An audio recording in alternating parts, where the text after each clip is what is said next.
नमस्कार साथियों, वेदांत क्लासेज के YouTube चैनल पर आपका हार्दिक स्वागत, अभिनंदन। विद्यार्थियों, आज हम जो चर्चा करेंगे वो हिंदी से रिलेटेड प्रश्नोत्तरी के ऊपर चर्चा करेंगे। और आज का जो पहला प्रश्न है वो यह है कि निम्नलिखित में से कौन सा शब्द कोश में सबसे बाद में आता है। तो शब्द कोश में किस प्रकार वर्णों का क्रम होता है वो भी आपको पता होना चाहिए। तो चार विकल्प दे रखे हैं: ह्रास, हार्दिक, हृदय, ऋष्यक। तो विद्यार्थियों, इसका राइट आंसर क्या जाएगा? ह्रास। तो ए होगा इसका राइट आंसर। अगला प्रश्न है कि हिंदी शब्दकोश के क्रम की दृष्टि से इनमें से सबसे पहले कौन सा शब्द मिलेगा? सबसे पहले कौन सा शब्द आएगा? क्या, कंचन, कृपा, कमल। तो सबसे पहले इनमें से कौन सा शब्द आएगा? कंचन शब्द आएगा। 92 का राइट आंसर होगा बी। अगला प्रश्न है 93 का, इस शब्दकोश की दृष्टि से शब्दों का सही क्रम किस विकल्प में है? चार विकल्प आपके सामने दे रखे हैं: कंठस्थ, कमल, कलई, कलंक, या कमल, कंठस्थ, कलई, कलंक, या कंठस्थ, कमल, कलंक, कलई। और डी में दे रखा है कमल, कंठस्थ, कलंक, कलई। तो राइट आंसर 93 का विद्यार्थियों क्या हो जाएगा? सी। क्या हो जाएगा? सी राइट आंसर है, ये इसका राइट आंसर। अगला प्रश्न है, उसको देख लेते हैं कि शब्दकोश की दृष्टि से शब्दों का सही क्रम किस विकल्प में है? तो उत्कंठा, उत्क्षिप्त, उद्वेग, या उद्योग। पहले उत्क्षिप्त, फिर उत्कंठा, फिर उद्योग, फिर उद्वेग, या उत्क्षिप्त, उत्कंठा, उद्वेग, उद्योग, उत्कंठा, उत्क्षिप्त, उद्योग, उद्वेग। तो कौन सा इसमें राइट जाएगा? तो राइट आंसर जाएगा इसका डी। डी राइट ऑप्शन होगा विद्यार्थियों इसका। अगला जो प्रश्न है वो क्या है कि शब्दकोश में श्रद्धा शब्द किस शब्द के पहले आएगा? शब्दकोश में श्रद्धा शब्द किस शब्द के पहले आएगा? चार विकल्प दे रखे हैं आपके यहाँ पे: शासन, इसी प्रकार डी में, बी में दे रखा शौर्य, सी में दे रखा श्याम, और डी में दे रखा श्रमिक। तो यहाँ पे श्रद्धा शब्द किस शब्द के पहले आएगा? तो श्रमिक। 95 का जो राइट आंसर जाएगा विद्यार्थियों वो क्या जाएगा? डी चला जाएगा। अगला प्रश्न है कि हिंदी शब्दकोश में ज्ञान शब्द कहाँ मिलेगा? ये ज्ञान शब्द है, इसको कहाँ मिलेगा? क वर्ग में मिलेगा, या च वर्ग में मिलेगा, या प वर्ग में मिलेगा, या र वर्ग में मिलेगा विद्यार्थियों? तो ये मिलेगा च वर्ग में मिलेगा। च, क्योंकि इसका जो जे शब्द बना है ये बनता किससे? ज और य से मिलकर बनता है। इससे ज और य से मिलकर बनता है, और ज किस में आता है? च वर्ग में। तो इस प्रकार राइट आंसर क्या चला जाता है? इसका बी चला जाएगा। अगला प्रश्न देखिएगा, हिंदी शब्दकोश में अक्षय का क्रम किस वर्ण के बाद आता है? मतलब ये जो चार संयुक्त वर्ण होते हैं ना, अक्षय, त्र, ज और श्रय, क्योंकि इनका पता होना चाहिए। श्रय तो कैसे टूटता है? अलंत वाला स और र से मिलकर टूटता है। तो संकर वाले स के बाद में आता है तालव्य स जिसको बोलते हैं। और जय किसके बाद में आता है? अलंत वाला ज और य से मिलकर बनता है। और त्रय कैसे बनता है? अलंत वाला त और र से मिलकर बनता है। और अक्षय कैसे बनता है? क, अलंत वाला क और स से मिलकर बनता है। तो ये क के बाद में आना चाहिए। अ में क, ब में छ, स में त्र, द में ज। तो इसका राइट आंसर होगा ए। 97 का राइट आंसर क्या है? ए है विद्यार्थियों। अगला जो प्रश्न है इसको और देख लेते हैं। अगला प्रश्न क्या है? निम्न में से तीसरे स्थान पर आएगा श्रृंगार, श्रीमान, श्रद्धेय, या सौश्रु। बताओ तीसरे स्थान पर कौन सा आएगा? तो 98 का जो राइट आंसर जाएगा वो जाएगा बी, यानी कि श्रीमान जाएगा विद्यार्थियों। अब अगला प्रश्न देखते हैं कि हिंदी शब्दकोश में निम्नलिखित में से कौन सा शब्द सबसे अंत में आता है? हिंदी शब्दकोश में सबसे अंत में कौन सा आता है?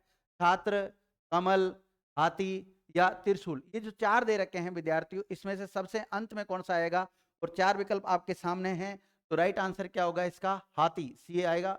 सबके अंत में हाथी आएगा। अगला प्रश्न है कि हिंदी शब्दकोश के अनुसार निम्नलिखित जो शब्द दे रखे हैं उनमें से सही क्रम कौन सा है? चारों कर देखिए, इनको ढंग से पढ़िएगा विद्यार्थियों। तो 100 नंबर का जो प्रश्न है इसका राइट आंसर चला जाएगा अपना डी जाएगा। ये वाला क्रम राइट है: कंगन, कंचन, कमल, कांच और काजल। ये राइट आंसर। अगला प्रश्न क्या है कि हिंदी शब्दकोश में निम्नलिखित में से कौन सा शब्द सबके अंत में आएगा? 101 नंबर का जो प्रश्न है, जैसे पंकज, परपंच, प्रवेश, या प्रताप। सबके अंत में बताओ विद्यार्थियों कौन सा आएगा? तो सबके अंत में क्या आएगा? प्रवेश आएगा। क्या आएगा? प्रवेश। अब सर इन शब्दों का हमें कैसे पता चलेगा? इन सभी शब्दों का आप वर्ण विन्यास कीजिए, और फिर उसी हिसाब से जब क्रम से जमाओगे तो पता लग जाएगा कौन सा कब आ रहा है। 102 नंबर का प्रश्न है कि हिंदी शब्दकोश के अनुसार निम्न शब्दों का सही क्रम कौन सा है? निम्नलिखित शब्द दे रखे हैं, इसमें से सही क्रम कौन सा है? 102 नंबर का जो प्रश्न है इसका राइट आंसर क्या जाएगा विद्यार्थियों? तो इसमें ये वाला जो क्रम है, दरकार, दर्जन, दर्द, दीर्घ, द्युत, ध्रुव, ये राइट आंसर चला जाएगा, सी राइट आंसर होगा। अगला प्रश्न है कि वर्ण किसे कहते हैं। देखो बहुत शानदार है कि वर्ण किसे कहते हैं। किसी भाषा के लघुतम व्यंजनों को, किसी भाषा के लघुतम स्वरों को, किसी भाषा की लघुतम सार्थक ध्वनियों को, या किसी भाषा के अलघुतम सार्थक अक्षरों को कहते हैं। तो 103 का जो राइट आंसर है विद्यार्थियों, वो क्या है, सी है। क्या है, सी, किसी भाषा की लघुतम सार्थक ध्वनियों कहते हैं। वैसे वर्ण की सामान्यतः परिभाषा मैं तो ये बताता हूँ कि हिंदी भाषा की लिखित सबसे छोटी इकाई को क्या कहते हैं, वर्ण कहते हैं। या फिर हिंदी भाषा की सबसे छोटी इकाई पूछ ली जाए डायरेक्ट, तो उसे क्या कहते हैं, वर्ण कहते हैं। जिसके हम सार्थक खंड नहीं, सॉरी, जिसके हम और टुकड़े नहीं कर सकते, जिसके खंड नहीं कर सकते, उसको क्या कहते हैं, वर्ण कहते हैं।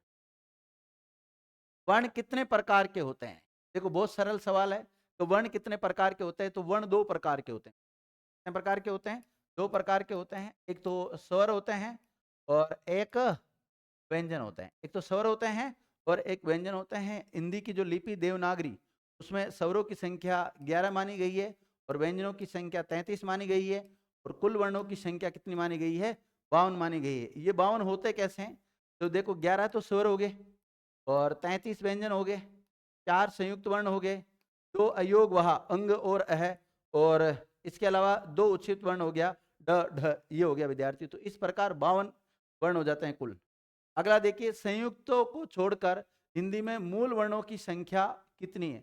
संयुक्तों को अगर आप छोड़ देते हैं तो मूल वर्णों की संख्या कितनी, 36, 44, 48 या 53, बताओ कितनी। 105 नंबर का जो राइट आंसर है विद्यार्थियों, वो क्या जाएगा, बी जाएगा विद्यार्थी। क्या जाएगा, बी जाएगा, क्योंकि इसमें 11 तो स्वरों को शामिल किया गया है और 33 व्यंजनों को शामिल किया गया है। तो इसका राइट आंसर क्या हो जाता है, बी। 105 का राइट आंसर क्या विद्यार्थियों, बी।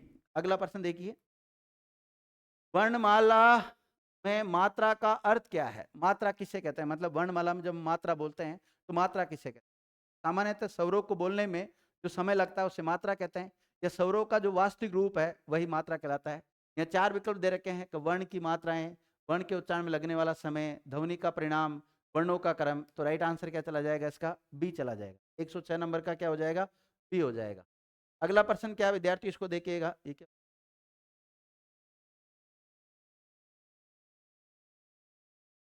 अगला प्रश्न है कि उच्चारण के कालमान के को क्या कहा जाता है। उच्चारण का जो कालमान है उसको क्या कहा जाता है, जो समय लगता है उसको क्या कहा जाता है, संधि, समास, व्यंजन या मात्रा। तो 107 का जो राइट आंसर है विद्यार्थियों, वो क्या जाएगा, डी जाएगा। अगला देखिए 108 नंबर का प्रश्न, कि जिस स्वर के उच्चारण में 2 मात्राएं लगती है उसे क्या कहते हैं, मूल स्वर, संयुक्त स्वर, लघु स्वर या गुरु स्वर। तो उसे क्या कहते हैं, गुरु स्वर कहते हैं विद्यार्थियों। क्या कहते हैं, गुरु स्वर कहते हैं। 108 नंबर का जो प्रश्न है उसका राइट आंसर होगा डी, क्योंकि उच्चारण में 2 मात्राएं लगती है, 2 मात्राओं का बराबर समय लगता है, उसको द्विमात्रिक कहते हैं। क्या कहते हैं, द्विमात्रिक। और द्विमात्रिक को ही हम कहते हैं दीर्घ स्वर। क्या कहते हैं, दीर्घ स्वर कहते हैं। और दीर्घ को ही दूसरा नाम मिलता है गुरु स्वर। तो इसका राइट आंसर इस प्रकार क्या हो जाता है, डी हो जाता है। अगला प्रश्न देखिए, ध्वनि किसकी लघुतम इकाई होती है। ध्वनि किसकी, शब्द की, भाषा की, अक्षर की या वाक्य की। तो भाषा की लघुतम इकाई को हम क्या कहते हैं, ध्वनि कहते हैं। ध्वनि विकल्प में ना हो तो फिर ऐसी स्थिति में हम वर्ण को मानते हैं, तो मानते हैं, वर्ण को मानते हैं। तो 109 का राइट आंसर क्या होगा, बी। अगला प्रश्न देखिएगा, भाषा की सार्थक लघुतम इकाई कौन सी है। मतलब किसी भाषा की अर्थ के आधार पर सबसे छोटी इकाई कौन सी होती है, वर्ण, वाक्य, उपवाक्य या शब्द। तो क्या होती है, शब्द होती है विद्यार्थियों। 110 का राइट आंसर क्या जाएगा आपका, डी चला जाएगा। अगला प्रश्न है कि किस क्रमांक वाली ध्वनि अक्षर ध्वनि है। तो अक्षर किसे कहते हैं, सभी स्वर और स्वर सहित व्यंजनों को क्या कहते हैं, अक्षर। यानी जिसका क्षर नहीं होता हो, जिसका विनाश नहीं होता हो, वो अक्षर कहते हैं। तो ये तो सब व्यंजन है और ये स्वर रहित व्यंजन है, और ई स्वर है और स्वर को हम क्या कह सकते हैं, अक्षर कह सकते हैं। तो राइट आंसर क्या चला जाएगा अपना, डी चला जाएगा। अगला प्रश्न है कि भाषा में स्वतः उच्चारित ध्वनियों को निम्नलिखित में से किस नाम से जाना जाता है। जो स्वतः ही उच्चारित हो जाती है उनको किस नाम से जाना जाता है, जिनमें किसी प्रकार की हमें सहायता लेने की आवश्यकता नहीं पड़ती, उन्हें अक्षर, ध्वनि, वर्ण या स्वर। तो स्वरों को हम स्वतंत्र रूप से उच्चारित कर सकते हैं। राइट आंसर क्या हो जाएगा, डी। 112 का राइट आंसर डी है। अगला प्रश्न है 113 नंबर का, कि हिंदी वर्णमाला में मूल स्वर कितने हैं। हिंदी वर्णमाला में मूल स्वरों की संख्या कितनी है? तो मूल स्वरों की संख्या विद्यार्थियों 6, 11, 7 या 4। बताओ कौन सा राइट आंसर, बताइए कमेंट करके जरूर बताना। तो राइट आंसर क्या होगा इसका? 4। और 4 ये मूल वर्ण कौन से होते हैं? एक तो अ होता है, सही लिख देता हूँ, एक तो अ होता है, एक जिसे हम लघु ई या छोटा ई कहते हैं वो होता है, एक छोटा ऊ और एक री। ये 4 जो स्वर है विद्यार्थियों, इनको क्या माना गया है? मूल स्वर माना गया है। मूल स्वरों की संख्या ये 4 होती है। ठीक है, अगला प्रश्न देखिएगा। देवनागरी लिपि में स्वरों की संख्या कितनी बताई गई है? तो स्वरों की संख्या कितनी बताई गई है? 11 बताई गई है। और हिंदी की देवनागरी लिपि में 11, ध्यान रखना। 11 कौन कौन से? अ, आ, ई, उ, री, ए, ऐ, ओ, औ, ये 11 स्वर होते हैं। आगे देखिएगा, जिन स्वरों के निर्माण में होठ गोलाकार हो जाते हैं उनको क्या कहते हैं? तो ओष्ठाकृति के आधार पर 2 प्रकार के स्वर होते हैं, वर्ताकार और अवर्ताकार। जिनमें गोल हो जाता है उनको वर्ताकार, जिसमें गोल नहीं होता उसे अवर्ताकार कहते हैं। वर्ताकार को वर्तुलित भी कहते हैं, वृत्तमुखी भी कहते हैं। ठीक है, तो समृत, अर्ध समृत, वर्ताकार, अवर्ताकार। तो राइट आंसर क्या जाएगा इसका? वर्ताकार। वर्ताकार की जगह पे आपको वर्तुलित शब्द मिल सकता है, वृत्तमुखी शब्द मिल सकता है, कोई सा भी शब्द देखने को मिल सकता है। तो राइट आंसर इसका सी होगा। अगला प्रश्न है, व्यंजन ध्वनियों का वर्गीकरण प्रमुखतः कितने आधारों पर किया जाता है? तो 116 में 4 विकल्प दे रखे हैं, 1, 2, 3 या 5। तो राइट आंसर क्या जाएगा विद्यार्थियों? आपका डी, 5। आगे देखिएगा, स्वर तंत्रियों में कंपन के आधार पर हिंदी वर्णमाला में व्यंजनों को 2 वर्ग बताए गए। मतलब स्वर तंत्री में जब कंपन होता है, नाद के आधार पर 2 प्रकार के होते हैं। स्वर तंत्री में जो कंपन होता है उसके आधार पर 2 प्रकार के होते हैं। कौन कौन से होते हैं? अल्पप्राण, महाप्राण, स्पर्श, अंतस्थ, अघोष, सघोष, उसमें स्पर्श। तो राइट आंसर क्या होगा इसका?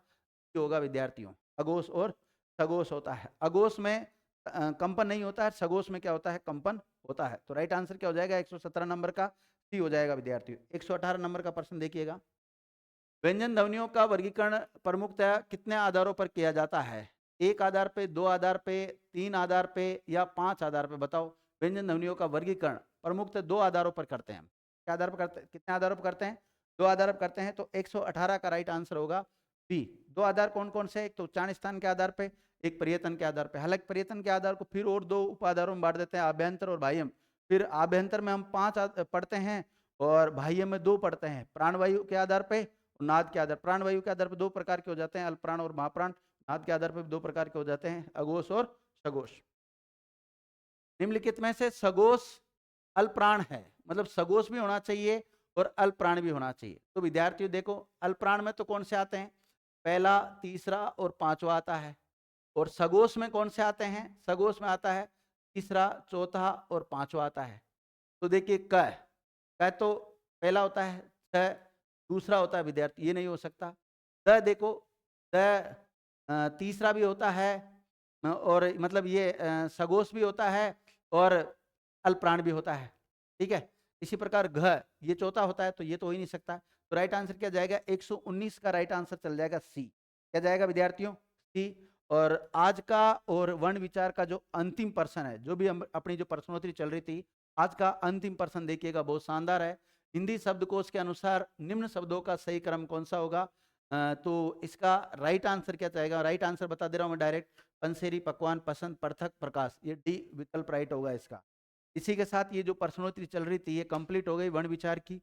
अब नेक्स्ट टॉपिक के ऊपर हम चर्चा करेंगे, उसकी भी बहुत शानदार प्रश्नोत्तरी लेकर आएंगे। इसमें हम वर्ण विचार के 120 प्रश्न कर चुके हैं। ना केवल 120 प्रश्न किए हैं, बल्कि प्रत्येक क्वेश्चन में 4-5 क्वेश्चन करने की हमने कोशिश की।